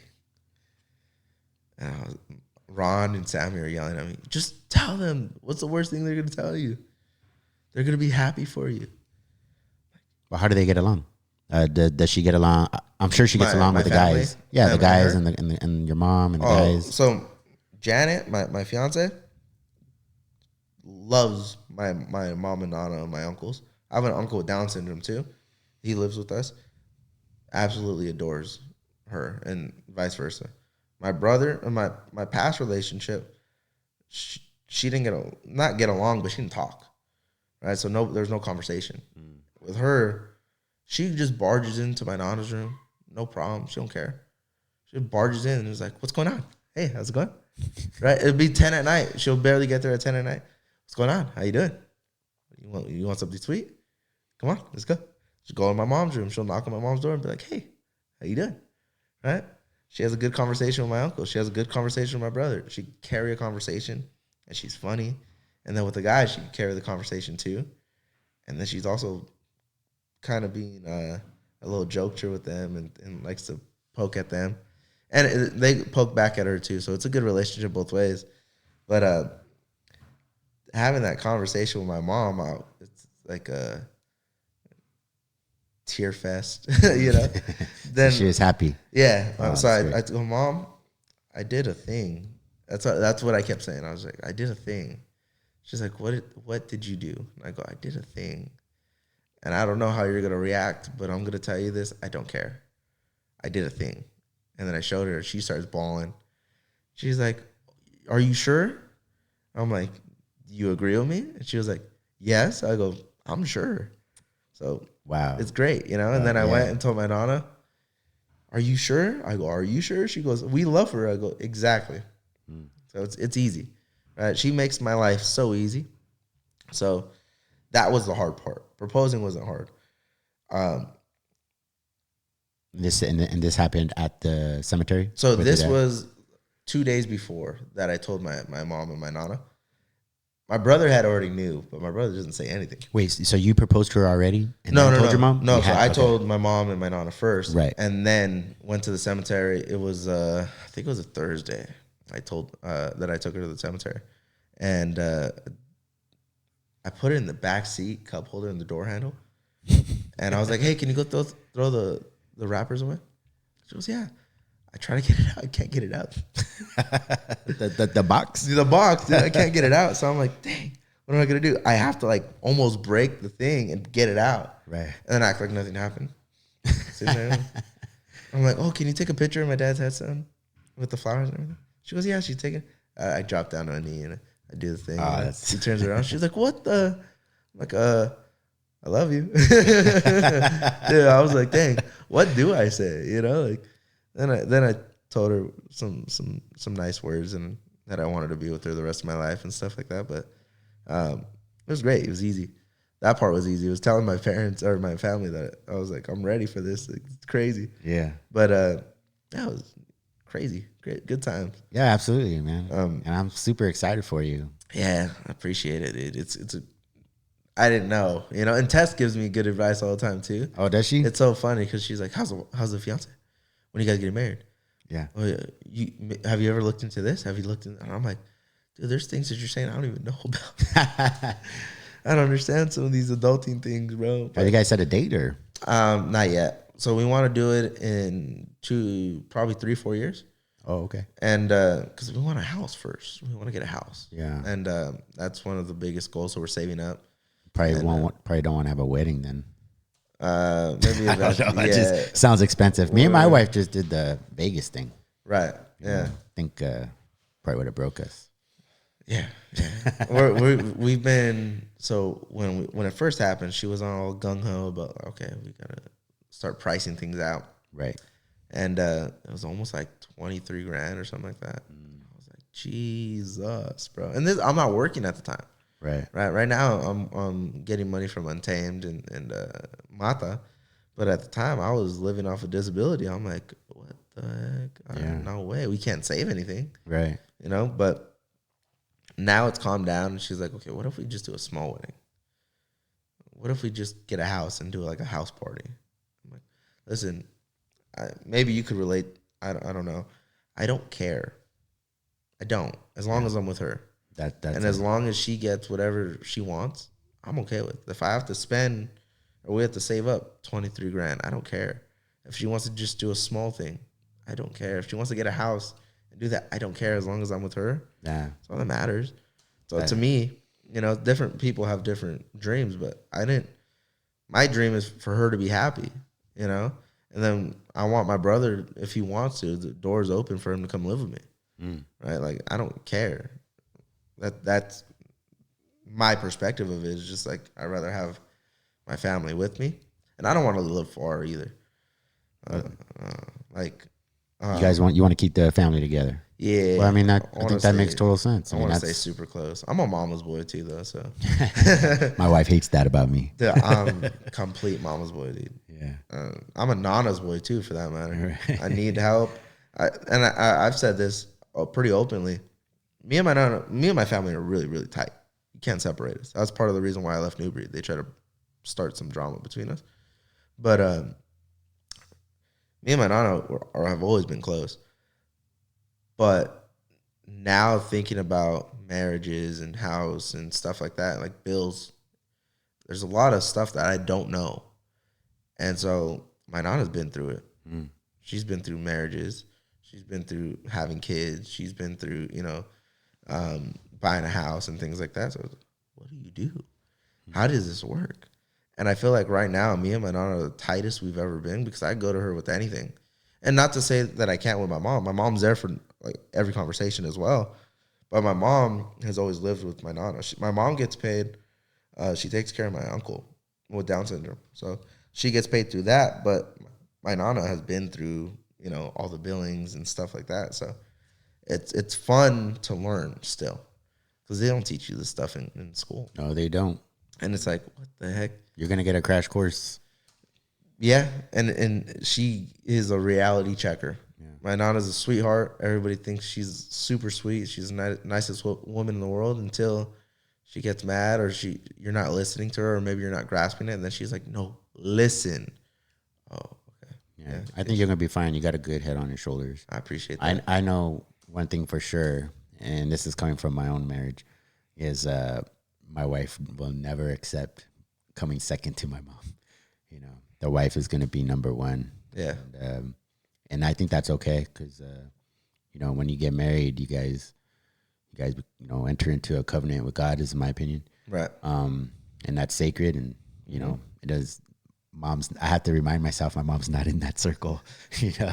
But I agree. But I think it's amazing. I think that you're at a great age and you guys are doing something that's amazing. A marriage is, something that I think that people should do. It's I think it's good for society. Yeah. It's good for the family. God willing, you guys want to have kids, and you raise those kids together and raise little good people. Yeah. And I'm sure when you guys do have fun, we'll see them right there on the mats. It's cool though. I'll get to see your kids grow up someday. They'll be Noah's students, not mine. Yeah. Let me ask you one last question, man. What is in store for you? Do you plan on having your own gym someday? I know you're teaching at different gyms and stuff, but what are your plans for the future? The goal is definitely to try to open up my own gym someday. It's hard, dude.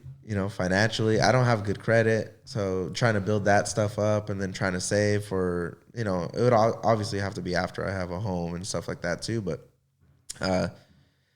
then hearing things from Noah's kind of put me on this. He guides me a lot. You could definitely that'd be a gem of a mentor, dude. I didn't know like some of the stuff, and Noah keeps the gym drama free. He does, doesn't he? Dude, there's never any drama, and anytime there is, there's been some, but he handles it. He nips it in the butt right away. Yeah, he does. He's great at it. But for I hear some of the stuff that he tells me some stuff, and I'm like, it's almost like he's handing me something like, how would you do this? And I'm like, dude, I don't know if I'm ready. That's a hard, you have to really sit there and think about it. And he has to come up with these solutions right then and there. It's like, yeah, I don't envy you that. Yeah. But yeah, definitely the goal is to open up my own gym someday. I'm still young, so I got plenty of time too. Plenty of time. But yeah, dude, I think it'd be fun. Yeah. I think it'd be an interesting journey to go off of. And that's one thing that I feel like us guys that have been in the game forever, kind of, we owe it to the guys that paved the way for us.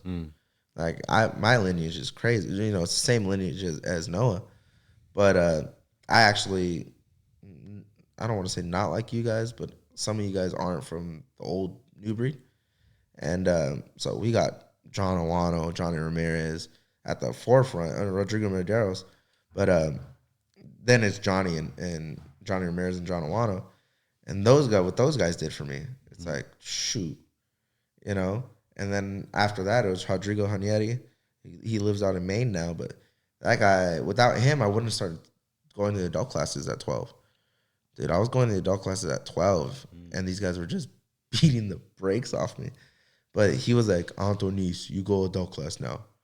I was like, dude, I'm 12, dude. But best first class, adult class, everybody whooped me. And I was like, I love it. I need to keep coming back. Dude, I got flying triangle in my first adult class by a chick. She flying triangle me, dude. But then after that, it was Paul Barbosa and Big Ugly. And Paul was a big part of what I am now. Me and Paul aren't friends anymore. There's a lot of drama between us, but you know, we've kind of cut it and we're cool now. But he made my game. Paul made my game and made me who I am.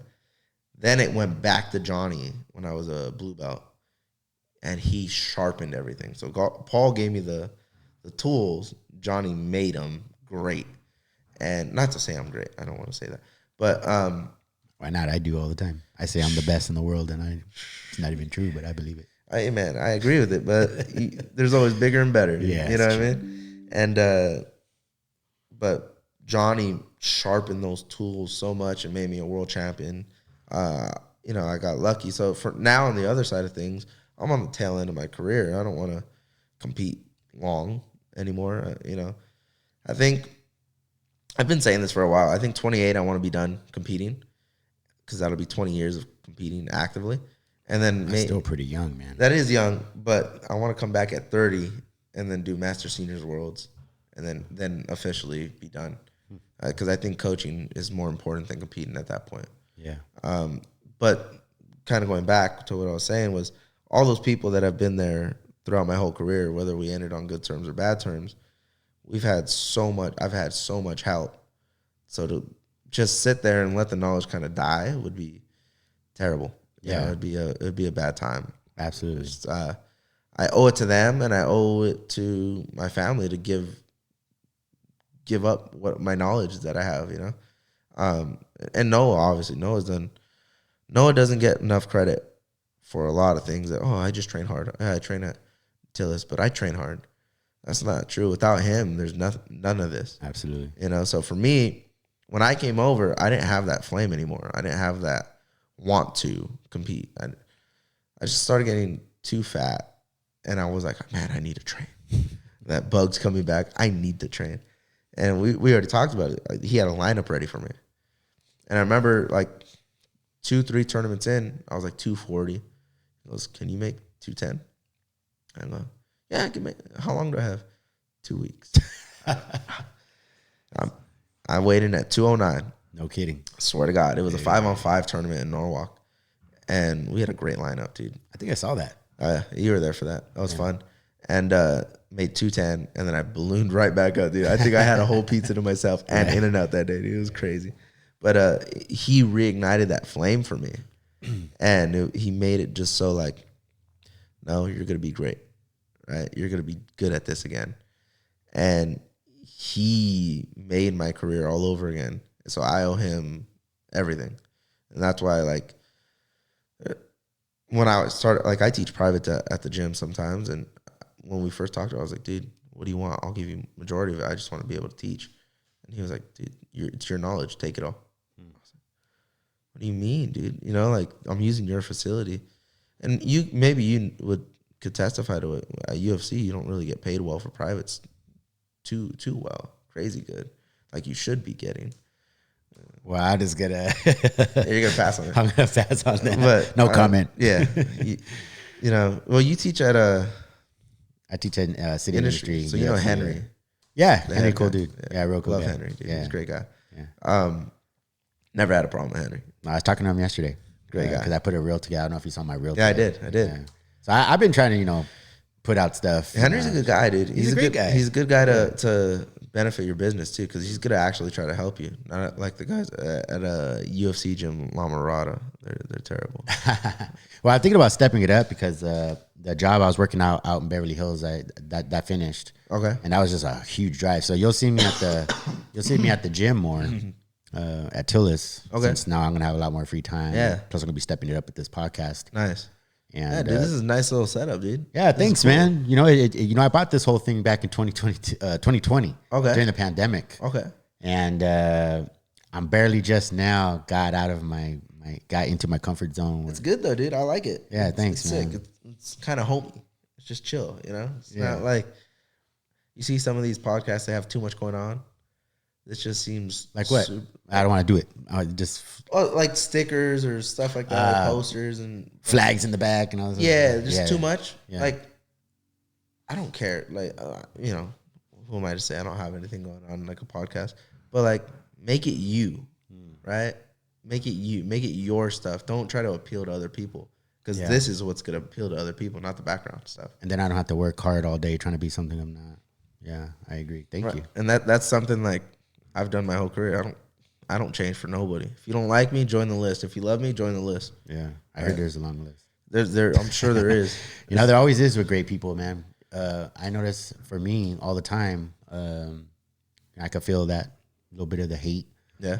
But I thrive on that. I love it, dude. I love it. And it makes me, they say, my wife says that sometimes she'll be like, if people don't hate you, you're doing something wrong. Yep. You know? Well, that's how it was for Noah. And Noah I told Noah about this not too long ago about the like New Breed guys. When Noah first opened, it was don't go train there. It's like, dude, this is Noah, dude. Like he's our golden goose. Right. Noah was it. He was the man at New Breed. Like people and maybe Noah's a nice guy. He's humble. Yeah. But I'm sure he could testify to this. He was the man. Oh, I bet. At New Breed, Jesus, people feared him because they knew what they were getting. Right. It was always a good round.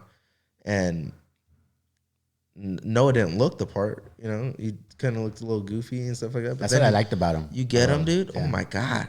Yeah. Oh, my God. I've seen Noah do some stuff, and I'm like, how? That doesn't even make sense, bro. Yeah. But he's so good. He's so talented. And he's unassuming. Yeah. Because, like, you look at him, you're like. And he doesn't have a cauliflower ear. Right? He doesn't, does he? He doesn't. Yeah. So it's like, just more just unassuming. Yeah. But when he moved over and he opened up Tillis, you would think, let's go support him. Yeah. And they were like, he's the B team. We're the majors. He's the minors. It was that type of vibe. He's a traitor. Well, he's definitely got something because I started off, most people don't know this, but I started off at Gracie Baja for like a month here and then a month there. Nothing big. I was training with a guy, Pedro Rodriguez. He's from Portugal. And he ended up leaving. So I just fell off for that, after that. Yeah. However, I wanted to try it again because I was having trouble getting off of cigarettes and alcohol and stuff. And then I tried Noah's. I just thought I'd try it out. And right away, I liked the atmosphere. It's a great atmosphere, dude. Unfortunately, I was going to quit after my first month with Noah. And I was just about to quit. And then I looked down at my phone and my credit card got charged. And I was like, oh, crap, man. I might as well just do another month. Yeah. And then, I never left after that. That's great. I've been there, I don't know, 7.5 years or so. Yeah. I'm going on 5, dude. Okay, I just passed 5 in February. Yeah, great. Surprisingly, I was there before you because you're coming over from New Breed. Yep. It's interesting because a lot of people have come from New Breed. Yeah. To our gym. Yep. Which I know we're not going to get into it, but it does kind of like raise an eyebrow. Like, a lot of people are coming from over here over to us. And wonder what that means. You know what I mean? Well, there's a lot of like New Breed's a great spot. I like it. I go there for the open mat sometimes. They have fantastic coaches. Johnny Ramirez. I'll say this till I die. Johnny Ramirez is my favorite instructor. Ever. He's a nice guy. I like him a lot. And he comes to the promotion sometimes at our gym. Yeah. But Noah and Johnny are so different. They say the same exact things, but the wording is different, right? Johnny, when I was with Johnny, he would come up with certain verbiage, right? So like, how you pass into the mount from the half, and if your ankle's still stuck, and you use your free foot to like hook in and pry it open, right? He says throw the flipper in. That's what Johnny says. Right. Noah says use your instep. Right. Same exact thing, 2 different ways. One sounds like for a child, and the other one sounds like. But it makes it fun too, right? Yeah, it does. But so Johnny, like for me, he was the mastermind of like coming up with a game plan. I felt like anytime and I'm probably gonna get rinsed for this. I'll probably get a Johnny Ramirez text later. But anytime I didn't listen to Johnny, I lost. Anytime I followed the direction and I just listened and shut up and did, right? So I like to try to explain coaching for me. I'm playing a game. I press a button. You do.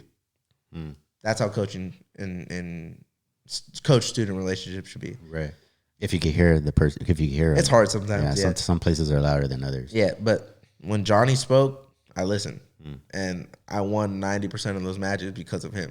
His game plan, his philosophy, the way he went about it was great. What about with Noah?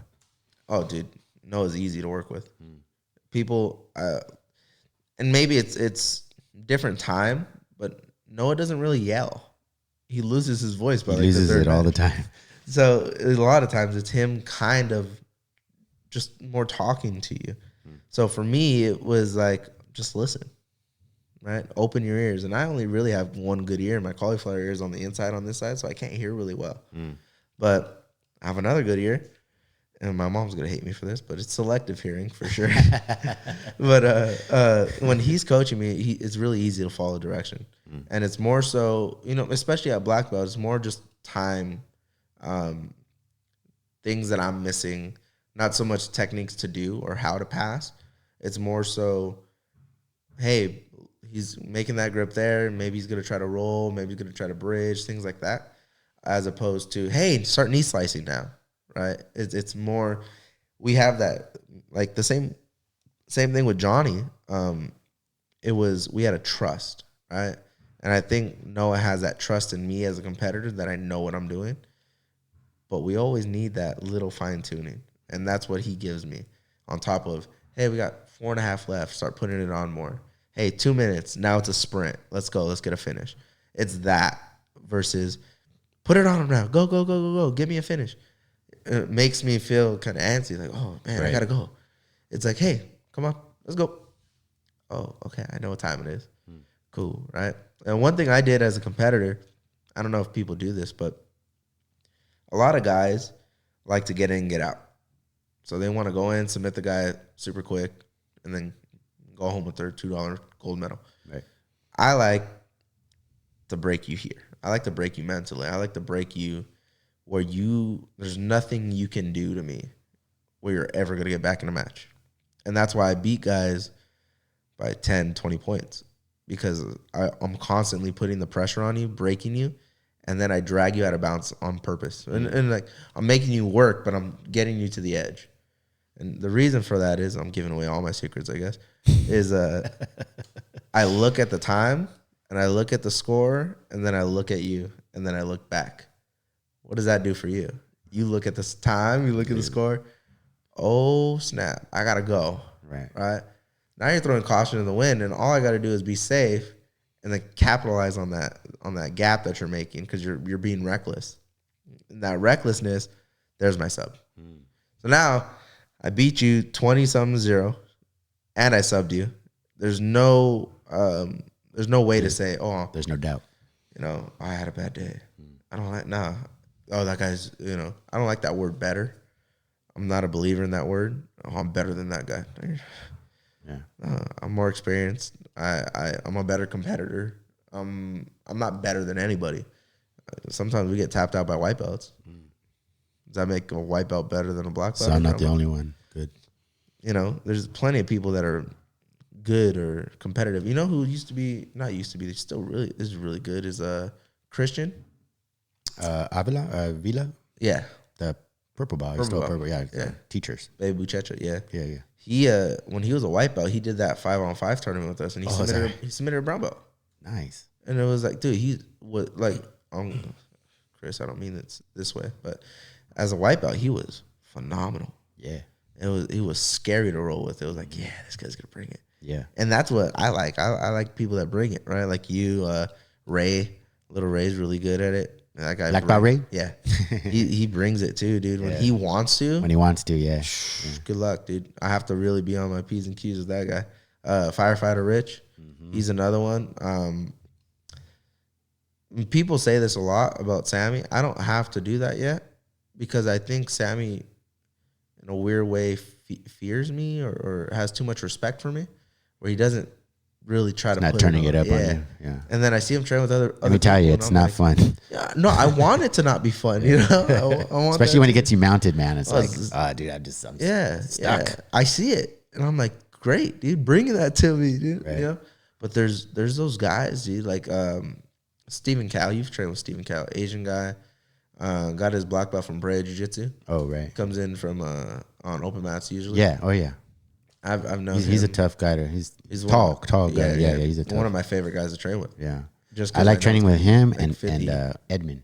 Edmund's fun to roll. Yeah, the black belt. Yeah. Yeah, that guy's tough. Edmund's fun to roll with. It's just he's figuring out a puzzle the whole time. Right? He's constantly switching his hips. He's rotating under. He's inverting. He's doing something active. Right. And it's up to you to figure out what the heck is the next step. It's trying to, in a way, jump to conclusions, and you never know what he's gonna do. So that's a fun puzzle. Yeah. But there's a lot of guys, dude. There is a lot. Dude, Clark. Oh, Clark lost. Another guy lost a lot of weight. Dude, Clark. And he goes to like Mexico and enters those tournaments down there. Dude, so I just found out I didn't just find out, but Clark's real name is Luis. Yeah. I've known the guy for 15 years. He didn't know the name of Luis. Didn't know. It was funny when I found out. He was applying to a UFC gym in La Mirada, and he was like, just like a side gig, trying to do like maintenance or whatever. And I was like, dude, you didn't apply, dude. You told me you applied. He's like, homie, my name's Luis. I was like, oh. Hey, did Clark come in? Yeah. I was like, there's no Clark. My boss showed me. Yeah. He's like, dude, there's no Clark on here. I was like, what the heck? There's a Luis Zamora, though. I was like, what the heck? Well, it's funny about names, because especially now that our gym's bigger and we got so many guys. Yeah. I don't know how Noah does it because I can't remember all these names, and I feel horrible when they know my name, and I can't. And there's something going wrong with my brain. That's another story, but it's so difficult to remember all these people's names. It's horrible. Even at Untamed, there's only like maybe 10 guys, and I'm like, I never learned all. The second somebody new comes in, I'm like, what's your name? 2 minutes later, what's your name? I feel terrible, dude. I feel like such a scumbag when I don't know. Exactly. And then I'm like, by the end, I'm like, okay, I'm only gonna say your name, dude. I'm only gonna pick on you. And the worst thing is when I ask somebody their name, and I'll do it every time. I don't care if I remember. I'll just keep asking you. Mm-hmm. But the worst is when they say, dude, you still haven't learned my name? And it's like, sorry, man. It's like, my brain's mush, and there's a lot of guys here. Don't take it personal. There was a guy at the gym a couple weeks ago. I can't tell you his name right now. But I thought his name was Henry. And he goes, no, my name's Hank. Ain't that the same thing? I didn't know he was joking with me, so I started calling him Hank. So at the end of class, I was like, all right, later, Hank. He goes, you realize that's not my name, right? And I was like, no, you literally just told me. I said, you're not lying? You said you weren't lying. Yeah. He goes, my name is this. And I was like, bro, so I got it wrong twice? Are you talking about the big guy? No, he's a little guy. Oh, okay. He's a little guy. No, Henry's cool too. I like him too, man. I like him a lot. He works hard. He does privates with me on Sunday. Oh, does he? Yeah, he's a cool guy. Okay. Dude. He works hard. It's fun. Who's your? I know Sammy's one of your best guys. Who else do you see in your group that under you that you think is gonna go do big things? Is there anybody you could think of, or? I know all of them have their talents and stuff. Yeah. I'm not trying to make you out like you're gonna diss somebody. Like favoritism. Yeah, right. There's no favoritism. I love all my guys, dude. But one that can, if he wants to, is Little Eric. Usually wrestling a lot, darker guy. He has so much potential. He has so much potential. And I've actually been coaching Eric before UFC gym. He was one of my wrestlers at the high school that I was coaching at La Mirada High School. And hard-nosed wrestler. Yeah, you're the second person to tell me that, actually. Yeah. He's really good. He has a lot of... it's hard for me to see because, I outweigh the guy by like 100 pounds, and so I hardly ever roll with the dude. Yeah, but he's constantly moving. Wow. He's constantly moving. And confidence is a thing, You know that. Yeah, and sure. sometimes he lacks that. If he knows it's going to get a little grimy and a little nasty, his confidence kind of dips a little bit. But the moment he knows or he sees a little chink in the armor, dude, he's attacking you. Right. And he's going to be on you, dude. And I love it. Right? He's one of my favorite guys to, if I want to roll fast, I'm rolling with him. Huh. Because he could keep a scramble going the whole time. Right. And it looks like a pro wrestling. Like it's scripted. That's how good it looks. Wow. Yeah, my wife told me he's tough. Yeah. Yeah, my wife's pretty tough. But she told me like she moves like him. Yeah. She moves like him. She was like, man, that guy's good. Yep. Yep. He keeps moving. But all the guys have potential. Everybody. Absolutely. You know, but out of my core, I would say it's Sammy and then him. Yeah. And then like Jose with Sox, he's going to the Marines pretty soon. You know, Ron's starting to get good. Franco's starting to get good. Yeah, you know, we got a core group of guys. Edgar's starting to come back. One of my guys from UFC gym. He was a military guy, Marine too. He has so many bad injuries, back injuries, knee injuries, neck injuries now. Yeah, it's unfortunate. Yeah, and he's took off like 8 months, and then he started coming back, and it was like, that's a long time, yeah. And he was like, dude, I'm finally feeling good. And I'm like, okay, but let's watch how you're training, right? Don't be, and he doesn't train stupidly, but people could put you in bad positions that lead to injuries, you know? Yeah. So it's just watch your training partners a little bit. Watch how the intensity is. If the intensity is too much, then chill back. You know, don't match it. You don't. And talk. Yeah. Talk. Hey, man, you know what? Yep. That's one thing that I don't think a lot of practitioners do, which is just say, hey, man, you know, my knee's busted. Or, hey, you know what, man, you're going a little too fast for me. Can you slow it down? Right. And they'll just but I mean, you know, take those injuries. It's all about fun, dude. It is all about fun. Fun, longevity. Jiu-Jitsu is fun.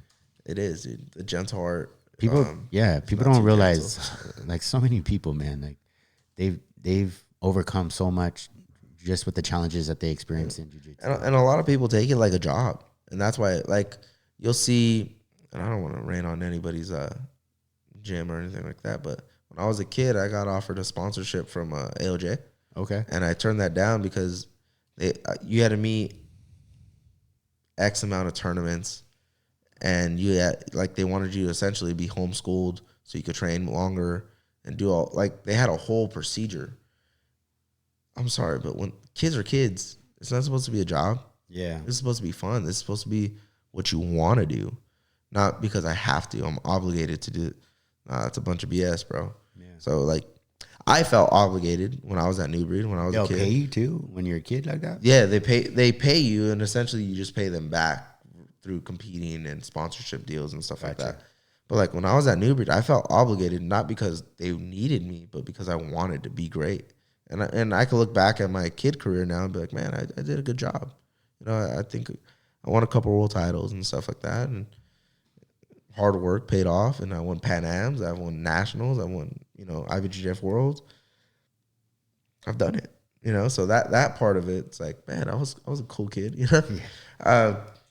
Something that got told to me at Noah's last super fight, I think it was like October, November in San Diego, was I seen Cade Rutolo. Cade. And those are my boys, the Rutolo brothers. I love those guys. And his student walks up and he's looking at me like, I'm having a full-on conversation with Cade, no problem, you know. His student walks up like, who the heck is this guy, dude? And he's like, oh, this is Anthony, bro. You know, he's our legend. And I looked at Cade like, the heck do you mean, bro? And he was like, when we were kids, he was the guy. He did everything. He won world titles. He was going up in weight, up in age, fighting an adult at 13, 14 years old, and winning. That was what we wanted to be. And I was like, what the? You know, that's a cool feeling to know, like, hey, man, you did something. That's cool. And especially look what they're doing now, right? Like, and back in those days, we were rivals. When we were kids, we were New Breed, ALJ.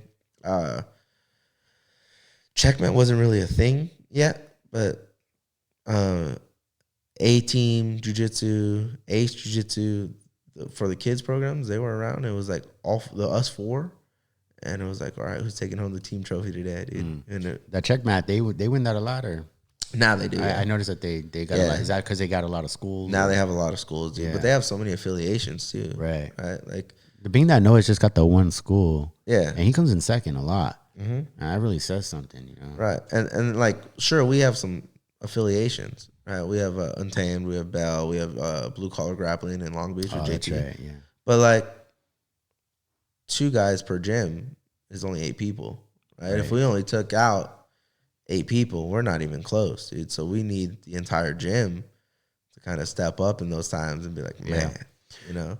Yeah, you'll see me out there a lot more too. I just signed up for the OC International. Nice. Over at the Hope University. Yeah. So I'm hoping to. It's a great time, dude. Yeah, it's gonna be a great time, man. Hoping to kick some ass that day. Either. And then come back here and do a show. You know, it's gonna be a good journey. Everything's a learning experience, bro. Yeah, absolutely. And I really want to thank you for coming out today. Hell yeah, man. I want to wish you all the best tomorrow on your match. Thank you. I'm hoping my wife and I will be able to get a babysitter and get out there and watch that. And you know, wish you all the best, man. Thanks so much, man. Yeah, thanks Appreciate a lot. Yeah, absolutely. Hell yeah.